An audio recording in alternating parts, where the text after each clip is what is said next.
Partner van Toes in Limburg is Roompot Vakanties.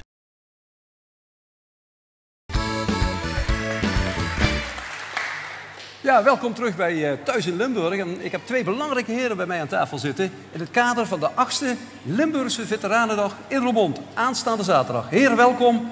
Edwin Jacobs, de voorzitter van de Limburgse organisatie en een echte veteraan ook, Henk van der Linden. Welkom, heren. Dank u zeer. Laten we met u beginnen als voorzitter. De Veteranendag. Wat moet Limburg zich daaronder voorstellen?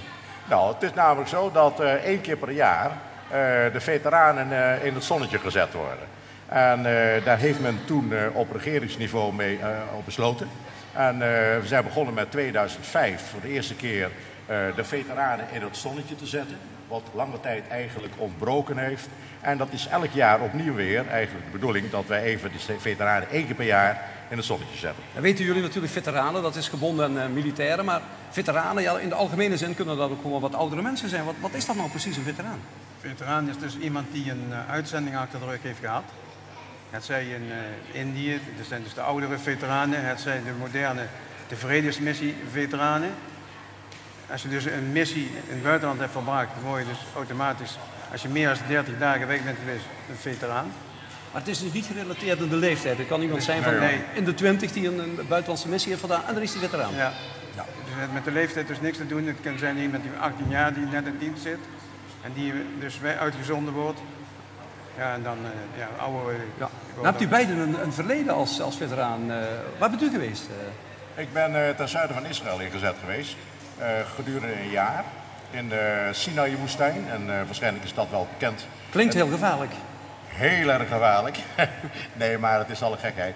Het is een missie die natuurlijk niet te vergelijken is met een missie in Afghanistan bijvoorbeeld of in Irak. Het was relatief rustig, maar je moet altijd op missie op je qui-vive zijn.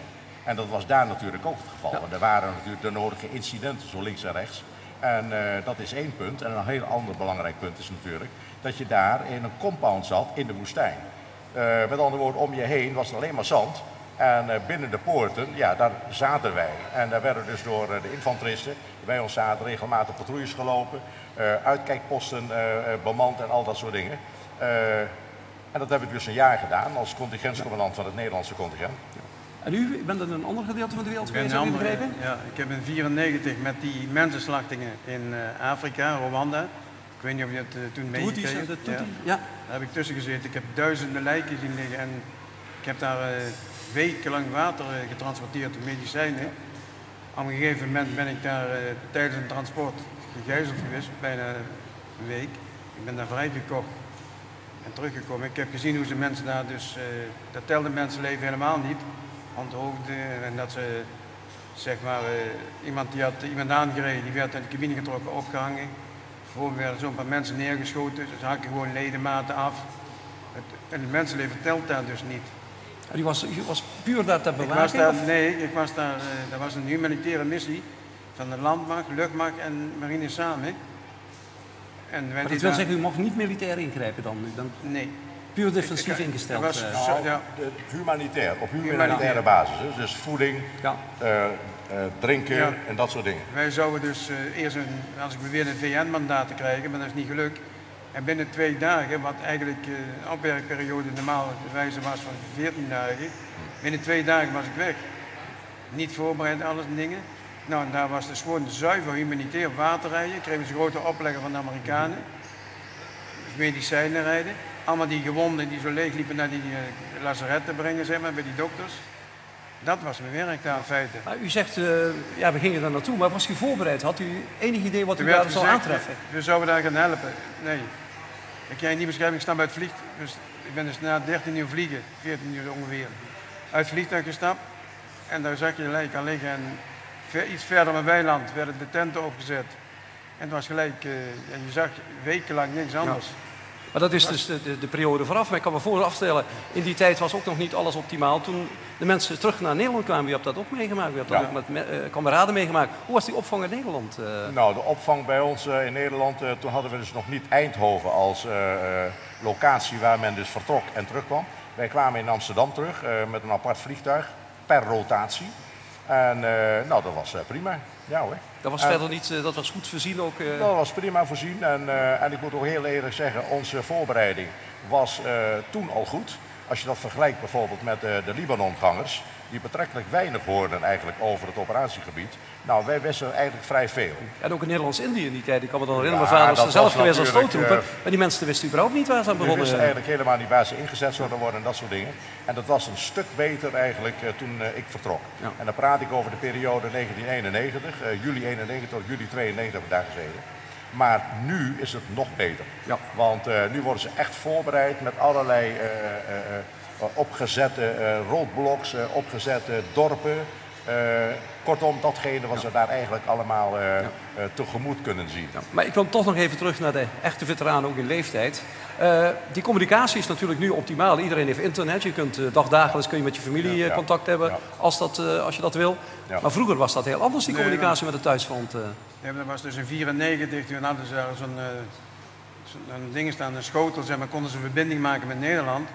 En dan mocht ik ben namelijk, toen ik terugkwam van die gijzeling, op dat moment dat ik dus vast zat, kregen ze een telefoon binnen. Ik was opa geworden. Nou, en, dat heeft nog wel een impact, denk ik. Dat had een impact, ja. En toen hoorde ik dat. Ik zeg tegen die luitenant die onderhandelingen deed bij ons, zeg maar in kamp dat ze naar mijn vrouw een fax sturen. En zeg maar dat ik niet terug ben van het transport. En ik wou ze dus niet ongerust maken. Dan hebben ze een fax gedaan, 100 namen erop die daar zaten allemaal. En die hadden ze in een brievenbus gedood. En toen vond mijn vrouw het heel raar natuurlijk. Ja, dat kan ik me zonder voorstellen. En na een paar dagen toen ik dus vrij was, toen kwam die chefarts me met de jeep tegen. Henk, zei hij, bel eerst naar huis. Ik zei, maar ik zal niks zeggen, maar ik ben gewoon met transport bezig. Dus. Ja. En toen ik thuis kwam, ja, toen vertelde ik dus. Ja. Want gelijk toen ik dus terugkwam in het kamp, ben ik gelijk weer op andere transporten gegaan. Nog steeds doorgereden weer toch.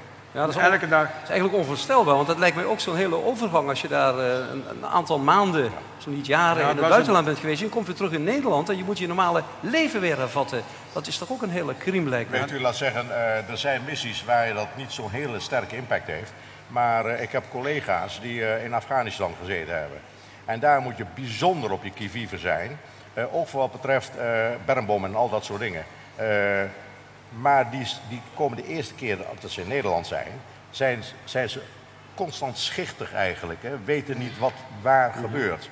En daar moeten ze overheen komen. En nou, dat kan wel eens moeilijkheden opleveren. Want je moet natuurlijk terugschakelen van een periode waar je constant op je qui-vive bent, 24 uur van de dag, naar de situatie waarbij je gewoon relaxed rond kunt lopen. Maar ja, in Nederland kunnen we ook niet meer zo relaxed rondlopen natuurlijk. Als je berichten mag geloven, dus je moet overal op je qui-vive zijn. Maar het lijkt me zo'n culturele shock nog een keer. Ja. Dat je plotseling weer met familieleden om je heen zit. Je gaat toch andersom met familieleden dan bijvoorbeeld met militairen. Waar je strakker die discipline hebt, strakker die hiërarchie. Lijkt me ook een hele omschakeling. Ik heb daar een dikke maand gezeten. En toen zijn we teruggegaan omdat het gewoon niet te handhaven was. Want ik had alleen pistool en je mocht niet. Want als u nou een Houthi bent, dat is een Tutsi en die doen elkaar af, dan mag ik niet tussenkomen. Want dan zeggen ze, die Hullebond is een trekpartij. Hè? Ja. Nou, en zodoende. En toen ben ik teruggekomen. En een paar maanden later zat ik weer in Bosnië. Ja. Het is ook nog een hele frustratie als je daartussen zit en je mag eigenlijk niet datgene doen wat je primair wil doen, namelijk helpen. Dat is namelijk het probleem geweest met de blauwhelmen, die heel strak gebonden waren aan regels en betrekkelijk weinig terug konden doen.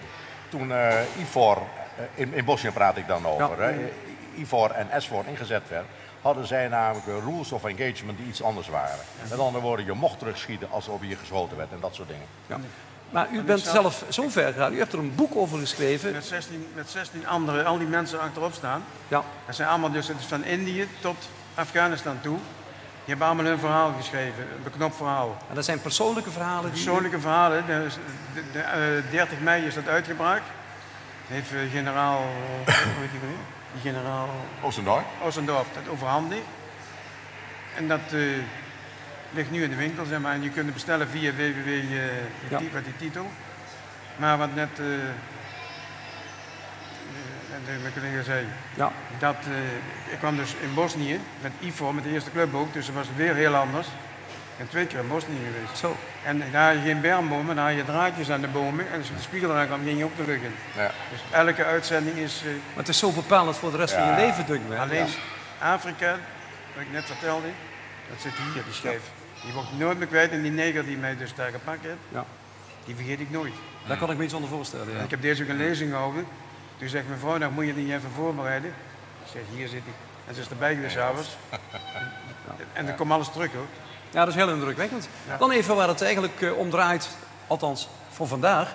Dat is toch de 8e Limburgse Veteranendag die aanstaande zaterdag in Roermond gaat plaatsvinden. Dat klopt. Wat gaat er precies allemaal plaatsvinden? Nou, wij hebben namelijk 3 elementen in de Veteranendag. Dat is een herdenking in het Nationaal Herdenkingspark in Roermond.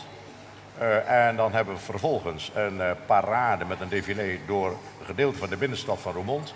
En dat eindigt in een gezellig samen zijn, ook in de binnenstad van Roermond. Ja. En vorig jaar hebben we voor het eerst die parade ingevoerd en dat is echt goed aangeslagen. Want als je iets in de binnenstad doet, en met name dus dat gezellig samen zijn, dan beantwoord je eigenlijk precies aan de insteek van Veteranendag. Want de insteek van Veteranendag is juist om de burgerij in contact te brengen met de veteranen. En als je dat aan de periferie van een plaats doet, wat wij dus in het verleden wel eens gedaan hebben, dan krijgen de burgers eigenlijk weinig gelegenheid om met die veteranen in contact te komen. En dat hebben we dus vorig jaar voor het eerst gedaan, midden in Hartje Roermond. En het is goed bevallen, dat hebben we dit jaar dus ook weer gepland. En we hebben zelfs gastvrouwen die dus bij de Prinsenhof staan om de burgers die op het ogenblik niet precies weten of ze binnen mogen komen, hun hartelijk welkom te heten en ja. de drempel over te trekken, om het zo te zeggen. Nou, ik zou eigenlijk wel afsluiten, want ik zit al een heel tijdje. Ik heb niet zoveel versiersen als u ophangen. Ik heb er in ieder geval nog eentje. Dat is het speltje van de witte anjer. Die heb ik vorige jaren gekregen. Ja. Maar misschien is het toch nog eens even handig om die symboliek van dit speltje even voor Limburg uit te leggen. Ja, nou, dit speltje is namelijk, het gaat eigenlijk om de anjer. De anjer als symbool voor die Veteranendag. Dit grijpt terug naar de Tweede Wereldoorlog. Waarbij dus in Den Haag met name, want daar is op het ogenblik de regering ook gecapituleerd, geen andere mogelijkheid meer had om het verzet tegen de bezetter, tegen de Duitsers te tonen dan die anjer. Dus de mensen die verzet tonen, die hadden die anjer. En dat is later door prins Bernhard overgenomen, maar het is eigenlijk begonnen in die Tweede Wereldoorlog.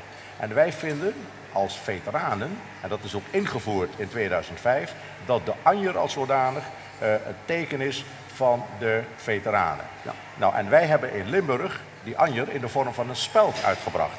Gewoon uit praktische overwegingen en ook uit efficiency overwegingen. Maar die speld, die schaf je 1 keer aan en die kun je natuurlijk meerdere jaren dragen. Ja. En de bedoeling is namelijk dat die anjerspeld op Veteranendag op de rechter revers, als het kan, gedragen wordt. U doet het al, dus fantastisch mooi. Ik heb het best gedaan. Ja, ja, ik zou u willen bedanken en iedereen in Limburg natuurlijk oproepen. Mensen, bezoek zaterdag aanstaande in Roermond de Veteranendag. En zo'n veteranen die houden natuurlijk een heleboel ellende over en datgene wat ze in een oorlogsgebied meegemaakt hebben. Maar het kan ook elke Limburger gebeuren. Dat je gewoon van de een op de andere dag gewoon een handicap krijgt. Door een ongeluk, door een hersenbloeding, noem maar op. En de Stichting Gehandicaptenzorg Limburg, SGL, die bieden daar dagprogramma's aan. Heel effectieve dagprogramma's. En een van de mensen die namens TV Limburg daar op bezoek is geweest, dat is Huub Stapel. En naar die reportage kunnen we nu gaan bekijken.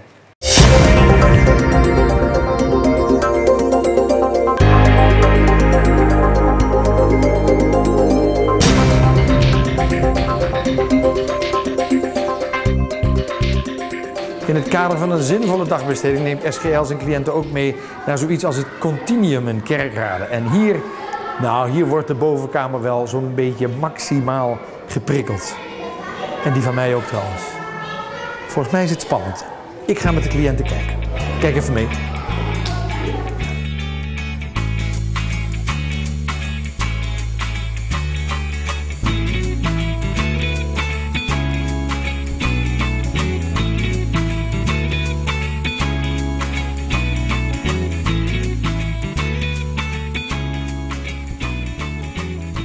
Waarom is dagbesteding zo belangrijk voor mensen? Nou, dat ze weer terug structuur vinden in hun leven. Dat ze zinvolle dingen doen, wat ze zelf zinvol vinden. Ja. En daartoe hebben we een hele reeks aan activiteiten die wij ontplooien. Daar kunnen mensen zelf uit kiezen. Zie je mensen door dagbesteding zich ontwikkelen? Ja, meestal sowieso in het begin. Mensen komen na een revalidatieperiode naar SGL in dit geval. En het eerste half jaar tot een jaar zie je mensen echt wel zich ontwikkelen. Ja. Waar zit die ontwikkeling precies in? Kunnen we daar een paar voorbeelden van geven? Motorisch, bewegen, fijne motoriek, nog dingetjes opnieuw leren. Misschien iets heel simpels als aardappelschillen of zo. Ja, doe dat maar eens met één hand. Dat is heel erg belangrijk. Sociaal, dus dat ze weer een netwerk krijgen. In dit geval een netwerk van gestemde mensen die allemaal met dezelfde problematiek door het leven gaan. En communicatie. Mensen zijn toch wel vaak vanwege een halfzijdige verlamming slecht te verstaan. Maar je hebt ook nog iets als afasie. Daar is het communicatie in je hoofd. Niet kunnen vertellen wat je eigenlijk wil zeggen. Je weet precies wat je wil zeggen, maar het lukt je niet. Want je mond doet toch iets anders. Daar hebben we ook nog afasiecentra voor. Dat is wel heel specifiek trouwens. Dat is niet overal. Daar kunnen mensen gebruik van maken. Als jullie iets niet aanbieden en er is een behoefte vanuit de cliënt, wordt er dan gezocht naar mogelijkheden om die behoefte in te vullen? Ja, feitelijk kunnen cliënten kiezen uit een heel scala aan activiteiten. Zowel op één locatie of op meerdere locaties of buiten SGL, dat kan ook. Dat wij dat weliswaar faciliteren en organiseren. Maar dat het niet zo nodig in een van onze gebouwen zou moeten gebeuren. Nee, helemaal niet zelfs. Mm-hmm. Ja. Er is natuurlijk, jullie maken ook gebruik van vrijwilligers, neem ik aan. Hè? Hoe ligt die verhouding tussen expertise en vrijwilliger? De doelgroep die vraagt wel een expertise. Het is ook niet zo dat je zomaar even met niet aangeboren hersenletsel of met blinden en slechtzienden of welke andere clubje ook zomaar aan de slag kan gaan. Onze medewerkers ontvangen daar ook een speciale training voor, scholing. Vrijwilligers idem trouwens. We mogen stoelen op een grote vrijwilligersaantallen die ons helpen in het begeleiden van de cliënt. En ook zij worden trouwens geschoold in het omgaan met niet aangeboren hersenletsel. Met alle facetten van dien. Ik ben even corrigeren. Hoe lang ben je al bezig? 4 jaar. Aan dit doek? Nee, dat doe ik 2 weken. 2 weken? Ja. Maar dan ben je toch al aan in. Wat betekent SGL voor jou? En zinvolle bezigheid. Dagbesteding. Ja, maar ook je ontwikkelt je ook, hè. Kon je dit niet een paar jaar geleden? Nee. Ik heb na de operatie ben ik met schilderen begonnen. Oh, het ziet er fantastisch uit. Dank. De mond is echt heel goed. SGL biedt ook cursussen en workshops aan om mensen toch op specifieke individuele vragen nog iets extra's te leren. Dingen die ze eerder in hun leven nooit gedaan hebben, bijvoorbeeld kunstzinnige dingetjes, beeldhouwen, schilderen. Maar net zo goed ook computercursussen en taalcursussen als ze dat nog zouden willen. Buiten het gangbare programma om. Dus als het niet binnen het gangbare programma kan, dan zoeken jullie naar mogelijkheden eventueel om dat... Ja, elders. Of dat het binnen SGL ergens wordt gegeven, of misschien zelfs buiten SGL. Ja.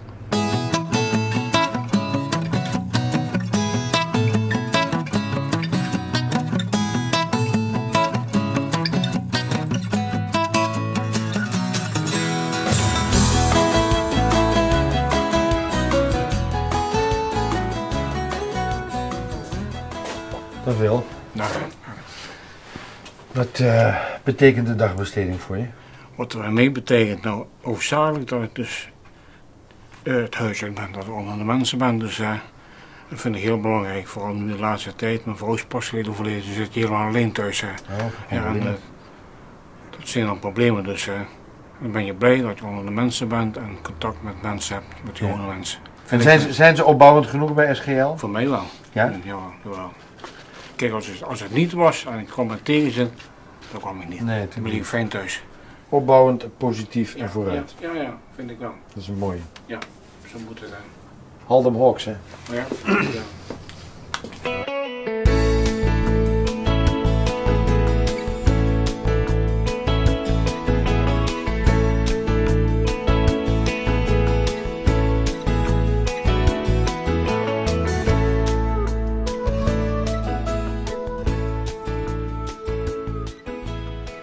Waarom is het zo leuk, dit jongerencafé? Je leert de andere mensen ook wat de andere ziektebeelden hebben. ambulance.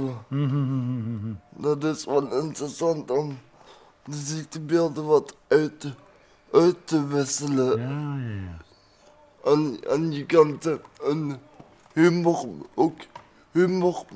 maken met gehandicapten aan mensen. Maar smerige moppen vertellen?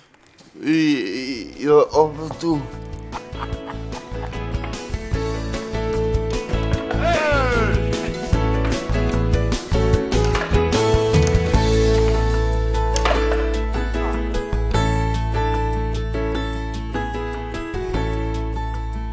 Het jongerencafé, is dat belangrijk? Ja. Waarom is dat belangrijk? Dat jongeren met een beperking ook meer in aanraking komen met elkaar en ook lol maken en niet gaan toes blijven zitten en gewoon lekker een dingen kunnen doen zoals ze willen doen, lekker tot leven kunnen komen. Ja. In het algemeen, we zijn hier niet voor onze beperking en de beperking hebben we gewoon en dus, mag dat nou goed. Zullen we nog een rondje spelen? Jazeker. Maar ik moet het natuurlijk wel inmaken, dat snap ze. Hop, zou je doen. Nee. Nog meer.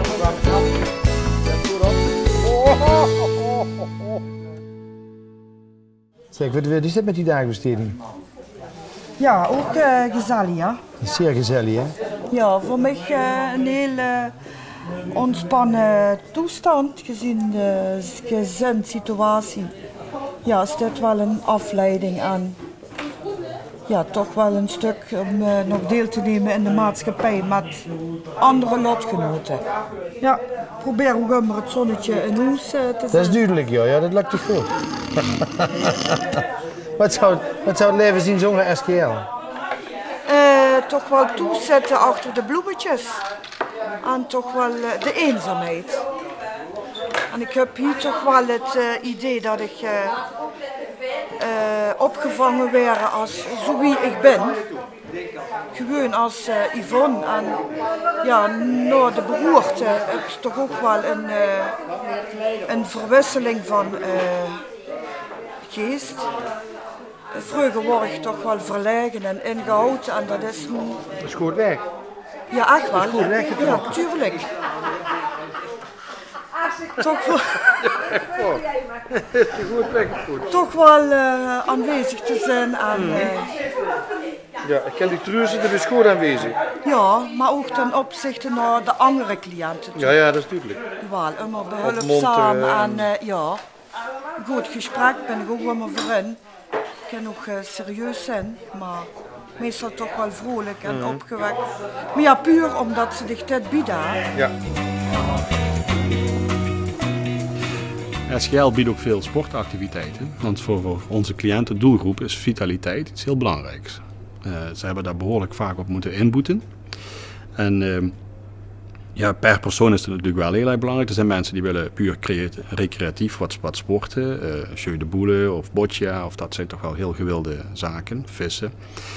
Maar er zijn ook mensen die heel gericht willen oefenen. Terug hun loopvermogen weer willen terugkrijgen of een grovere motoriek. Soms ook een fijnere motoriek, maar dat is er toch wat minder bij sport. En krijgen daartoe een scala aan mogelijkheden van op locatie met home trainers of loopbanden, dat soort apparaten. Of veel gerichter fitness, buitenshuis ook doen we dat. Zwemmen, daar kunnen cliënten nog altijd 5 dagen in de week in Beek en de Hamen gaan zwemmen. Dat is voor deze doelgroep heel belangrijk, conditie. Weer opbouwen en dan toch weer zoveel mogelijk hun oude niveau proberen terug te krijgen. Ja. Kijk, als je dat op dat bananenblad doet of bovenaan aan de zijkant, moet je zelf even kijken.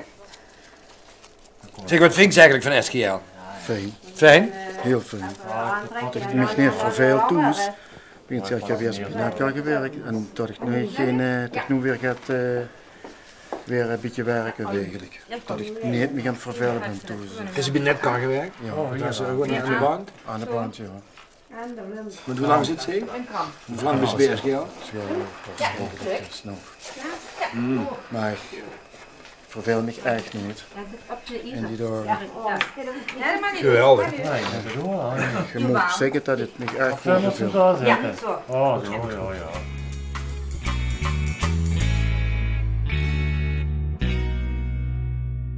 Zo, dat was het voor vandaag. SGL.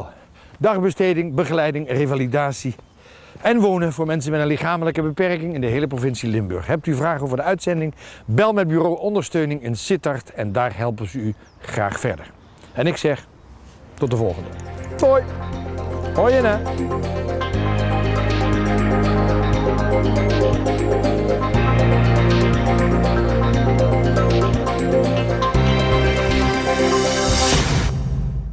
Ja, en van de SGL komen we naar hele vrolijke dingen, want naast mij staat niemand minder dan Stef Eckel. Stef, iedereen kent jou natuurlijk van de woonboot. Iedereen bij ons in het dorp, als hij iets gedronken heeft, en vooral als hij heel veel gedronken heeft, dan gaat de woonboot er tegenaan. Maar ooit is dat begonnen in de boterton bij jou in Kampen. Wanneer was dat? Want dat was vrij jong. Ja, dat is al heel lang geleden. Dat heb ik het ook over een leeftijd, toen was ik 4 jaar oud. En toen was absoluut nog niet de intentie om te gaan zingen. Dat is allemaal pas op veel latere leeftijd zo ontstaan eigenlijk. Ik kom zelf echt uit een horecafamilie en altijd de passie gehad om daar ook voor te leren. En eigenlijk pas op latere leeftijd aan het zingen geraakt. En een singeltje opgenomen in eigen beheer. En die kwam tot mijn verbazing terecht in de Nederlandse top 20. Daar heeft hij 8 weken lang in gestaan. Ja, en toen gingen allerlei mensen mij benaderen om te kijken wat we daarmee konden doen. En inmiddels ben ik bijna 15 jaar bezig. En met name feestmuziek, en dat verbaast me een beetje, Stef. Dat moet je me even uitleggen, want jij komt uit Kampen. Ja. En Kampen is de op 2 na meest Nederlands hervormde gemeente van het land. Dat is niet echt feestmuziek, Stef, in Kampen. Daar staat het wel onbekend, ja. Nee, ja, goed, het valt mee. Kampen is inmiddels, dat is een hele bekende Hanzestad. En ik denk dat wij toch in de tussentijd zo'n beetje 55 à 60.000 inwoners tellen. En het is een beetje verdeeld en iedereen heeft alle respect voor elkaar wat dat betreft. En ik geloof absoluut dat er wat is, maar op mijn eigen manier. En het gaat heel goed samen. Ja. Nou weet ik dat een man die hier in deze gemeente gewoond heeft, Johnny Hoes, die is ook heel belangrijk geweest voor jouw carrière. Johnny Hoes, dat was het icoon eigenlijk van de Nederlandstalige muziek. Hoe ben je met hem in contact gekomen? Ja, nou dat is eigenlijk al een aantal jaren geleden geweest. Toen kwam ik eigenlijk via bij hun op kantoor. En toen had hij wat liedjes voor mij en daar kon ik uit gaan kiezen. En daar zaten absoluut wel dingen bij. Ik heb destijds ook een liedje van hem opgenomen en dat vond hij prachtig. Hij was altijd bezig met nieuw talent, gunde altijd iedereen het allerbeste. De smokkelaar, hè? De smokkelaar, ja, maar dat kwam eigenlijk later. Want ik heb eerst een nummer opgenomen, een foto in kleuren, ook van de hand van Johnny Hoes. En ik bedoel, fantastisch wat die man altijd gedaan heeft. Ik ben opgegroeid met zijn liedjes en als je dan op latere leeftijd een liedje van hem mag opnemen, dan is dat fantastisch. En een jaar of 3 geleden werd ik benaderd met de vraag of ik een duet met hem op wou nemen, De Smokkelaar nogmaals. Ja, en daar hoefde ik geen seconde over na te denken. Dat is fantastisch en ik denk dat dan een droom is eigenlijk wel die een beetje uitgekomen is zo. Dat kan ik me bijzonder voorstellen. Wat me bij jouw teksten ook opvalt, je hebt veel van die hoelala tralala teksten in de algemene Nederlandse taal, waar je eigenlijk geen touw aan vast kunt knopen. Maar je hebt een verhaal wat heel dicht bij die lijn ligt, zal ik maar zeggen, van Johnny Hoes, de zangeres zonder naam. Laten we het noemen met een geuzennaam. Smartlappen. Ja. Ja, nou ja, goed, kijk, we proberen het natuurlijk altijd, ze zeggen altijd de cliché-teksten proberen wij een beetje te vermijden. Alleen, ja goed, de Nederlandse taal is gewoon ontzettend beperkt en je komt toch heel gauw weer op dezelfde dingen uit. En wij proberen toch een beetje te waken dat we toch iedere keer wel een verhaaltje vertellen. En dat gaat heel goed, maar dat pikken wij ook op uit de dagelijkse dingen eigenlijk. Ik bedoel, het kan zijn dat wij straks onderweg iets meemaken en dat daar een liedje uitkomt. Dat kan. Ja. En over die liedjes zelf, je maakt ze zelf ook? Onder andere, er wordt heel veel voor mij geschreven. Daarom zeg ik, Johnny Hoes heeft in het verleden voor mij liedjes geschreven. En zo zijn er eigenlijk wel meer tekstschrijvers in het land die mij dan liedjes toesturen. En die moet je dan goedkeuren. En bepaalde liedjes kies je wel uit, bepaalde niet. Het moet een beetje dicht bij je liggen. En we proberen heel veel zelf te schrijven ook. En op momenten dat wij in de studio zitten en er is eventjes geen inspiratie, dan gaan we heel vaak op zoek naar oude liedjes wat je eigenlijk vrijwel niet meer hoort. En dat proberen wij op een hele creatieve manier in een eigen jasje te steken. Nou ben je de laatste tijd heel vaak in Limburg, vandaag en weer zoals gezegd. Maar kort geleden, enkele dagen geleden, stond jij op de markt in Maastricht met het grote Tros muziekfeest. Sittard was het, Sittard. Ja. Hoe is dat geweest? Ja, fantastisch. Ik bedoel, het was ongelooflijk druk. Er stonden ruim 10.000 mensen en een hele leuke line-up wat betreft de artiesten. En iedereen had er zin in. Het was goed weer en we hadden net een paar dagen slecht weer gehad. Dus je zag echt dat de mensen zin hadden om er even lekker op uit te gaan. En gewoon geweldig. Ja. Je hebt ook nog een binding met Torren, heb ik me laten vertellen. Torren, dat staat nu deze dagen in de belangstelling van de blaasmuziek. 200 jaar Koninklijke Harmonie van Torren. Maar jij hebt ook een relatie met je muziek van Torren, heb ik begrepen. Ja, wij zijn een aantal jaren terug, 2-3 jaar geleden, voor een single Hopeloos zijn wij in Torren geweest voor de clipopnames. Maar had dat met Torren te maken, die titel Hopeloos? Nee, Torren, het idee van de videoclip destijds was eigenlijk omdat Torren natuurlijk het witte stadje bekend is. En wij wouden eigenlijk het verhaal zo brengen dat ik heel eenzaam en alleen door de straten liep. En dan zou er steeds iemand bij komen in het zwart gekleed. Dat is eigenlijk op het laatste moment allemaal ontzettend in het 100 gelopen. Maar het is toch een ontzettend leuke clip geworden. En met dank aan Torren, daar ben ik heel blij mee. Heel terecht. Ja. Wat gaan we van Stef op de korte termijn nog vernemen? Heb je nog plannen? Ik heb gehoord, je gaat naar Turkije, wilde feesten allemaal. Het gaat allemaal weer door. Ik weet niet of je dat allemaal wilt vertellen, die wilde feesten. Onlangs ben ik vader geworden van een prachtige dochter. Dus ik heb gezegd, dit jaar doen we een klein stapje terug. En wat betreft het werk is het ongelooflijk druk. Er staan voor wat betreft de zomer ontzettend veel evenementen op het programma. We zitten nog een aantal keer in het buitenland voor optredens en tv-opnames. En gewoon lekker door het land heen. En ondertussen zijn we heel stiekem achter de schermen weer bezig met een nieuw album, een nieuwe single voor later dit jaar. En volgend jaar vier ik alweer mijn 15-jarig jubileum. En dat willen we gaan vieren met een live concert. Dus dat staat allemaal nog een beetje in de kinderschoenen. Maar we zitten absoluut niet stil. En we zijn lekker aan het genieten van alles wat op het pad komt. Dat straal je ook uit. Dan volgend jaar met 15 jaar kom je gewoon terug in de studio's van TV Limburg. En dan maken we er weer een feestje van. Hartstikke leuk. En nu een nieuwe single. Ja, daar is eigenlijk toch iedereen voor hier in de feestzaal. Voor de nieuwe single van Stef Eckel. Getiteld Marina. Uw applaus voor Stef Eckel.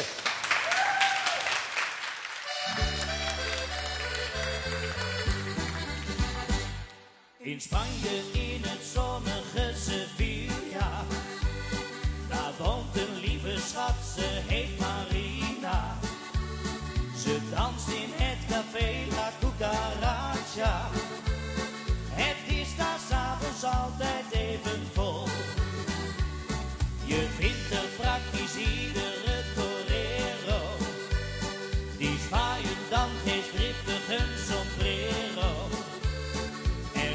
Luid Marina, yo te quiero.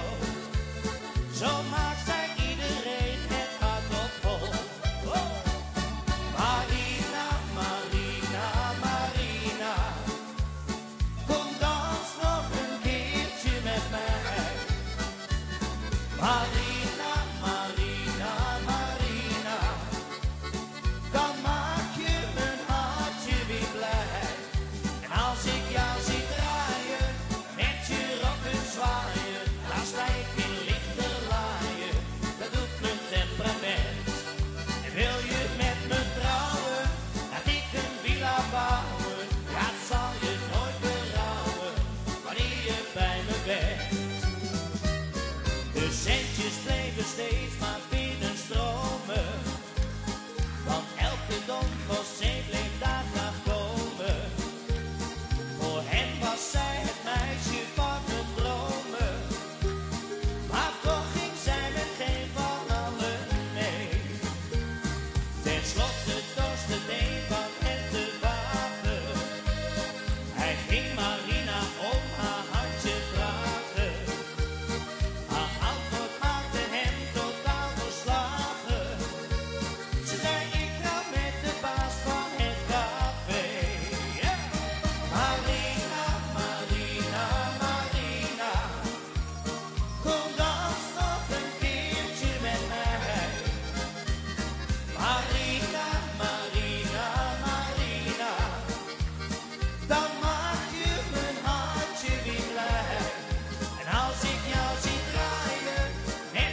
Wij zijn helemaal klaar voor het Kickstart-spel en we gaan dat uiteraard doen met Stef en met Dirk. En het record, heren, is 160. Maar het gaat natuurlijk ook om de dagwinst. Wie van jullie twee, ja, de profvoetballer mag eigenlijk niet verliezen. Jij hebt niks te verliezen. En we hebben fans zelfs meegenomen, de cheerleaders hier van het park. Ik zou zeggen, Stef, jij als niet-profvoetballer uit Kampen, misschien Jaap Stam heeft hier misschien wat lesjes gegeven. Je weet het maar nooit, hè? Je weet het maar nooit. We zullen het zien, zou ik zeggen. Stef, jij mag beginnen. Is goed. We zijn klaar voor het eerste schot. En Stef, als je het warm krijgt, kun je een ruitje openzetten. Kan niet? Hij kan. Komt-ie. 60 punten, dat is heel mooi. Met een gemiddelde van 60 word je de nieuwe koploper. Maar daar komt hij, de rechtsback van AZ. Speler van het Nederlands elftal al geweest. 2 of 3, wat was het? 3 caps? 3 caps. 3 caps op zijn naam al. Uit Horst. 90 tikt hij aan. Heel mooi begin en veelbelovend begin. Laat je niet gek maken, Stef. Ja. 60 gemiddeld is een weer. Ik ben al helemaal blij. Ik ben al blij als ik het raak. Komt-ie. Komt-ie. 30 erbij. Jij komt ook op 90. De spanning blijft er in elk geval in. 90, maar voetballers worden snel, wou ik zeggen. Ja, dat mag voor gejuicht worden. 100 erbij. Na 2 pogingen, 190 betekent dat je nou al feliciteert. Niet dat je al gewonnen hebt. Ja, ook dat. Ook dat, maar je hebt nou al een nieuw record met nog 1 poging te gaan. Dat is mooi, dat is mooi. Ja, dat kun je Nou toch wordt het- mee nou naar wordt het Gert-Jan van Beek nemen. Nou, dan ga ik toch voor de 100. Ja, je moet nou. Nee, joh. Hij ging voor de 100. Ik ben tevreden, hoor. 120 in totaal. Een fantastisch aantal al. Dankjewel. Maar hier, de absolute koploper. Maar wat voegt hij er nog aan toe? Ja, 100 erbij. 100 erbij, zegt hij. Ja, dat was dus wel overmoedig. Ja. Van harte gefeliciteerd, Dirk. Super. Ja, absolute winnaar. 190 punten. Mooie koploper. En ik roep er snel Wim Kremers bij. Wim, 190 punten. Het verbaast me niks. Het verbaast me niks, Maurice. Het verbaast me meer dat hij niet opgeroepen was voor het Nederlands elftal. Hij heeft wat pech gehad natuurlijk. Maar hij is een back, daar kunnen we de toekomst mee in. En niet zo'n jongen die helemaal onder de tatoeages zit en meer geconcentreerd is met allerlei rare dingen. Ja, maar je weet niet Die waar hij jongen- ze heeft zitten, hè? Nou, in ieder geval niet op zijn armen. En hij ziet er netjes uit. Hij kan ook nog voetballen. Dus wat wil je nog meer van een speler van het Nederlands elftal? Jij verbaast mij ook, want ik had niet verwacht dat jij verstand van voetballers hebt. Ik ben altijd goed bevriend geweest met Willy Brokamp. Dan heb je verstand van voetballen. En bier. En bier. En vrouwen. Ik ga niks meer zeggen. We moeten het programma van morgen aankondigen, Maurice. Ja, nou, ik bedank jullie in ieder geval. Jij voorlopig koploper hier, denk ik. En Wim, wat hebben we morgen? Want volgens mij zijn morgen de kids aan de beurt. Morgen zijn de kids aan de beurt met Rockstar for a Day. Daar zijn wij veel te oud voor. Maar dat zijn allemaal jonge talenten die aanstormen. En die krijgen morgen alle kans bij TV Limburg. Dus ik zou zeggen, allemaal kijken naar Rockstar for a Day. Absoluut. Rockstar for a Day. Ik bedank jou voor de samenwerking vandaag. Graag gedaan. Super. En u graag dus tot morgen. Hoi.